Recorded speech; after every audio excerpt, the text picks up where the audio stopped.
Hi, எங்க வீட்டுக்கு 2 guest வந்திருக்காங்க. யாருன்னு பார்க்கலாம் வாங்க. இங்க பாருங்க, ஆண் நாயி ஒரு பெண் நாயி. இங்க பாருங்க, ஒரு புசு புசுன்னு ஆண் நாயி. இங்க பாருங்க, ரெண்டுமே இதோ பாருங்க. என்ன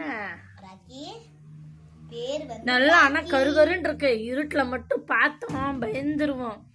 இங்க பாருங்க, நல்லா இருக்கா? இது ஒண்ணு, இது பாம்பளை நாய். இது எங்க வீட்டுக்கு, அது அவங்க தாத்தா வீட்டுக்கு. நல்லா இருக்கா? யாருக்கெல்லாம் டாக் ரொம்ப பிடிக்கும்னு சொல்லி கமெண்ட்ல சொல்லுங்க. எங்க வீட்டுக்கு புது நாய்க்குட்டி வந்தாச்சு. எங்க பைரவா இன்னும் திருப்பி வரல, அதனால நாங்க புது நாய்க்குட்டி வந்தாச்சு வீட்டுக்கு. ஓகே, பாய்.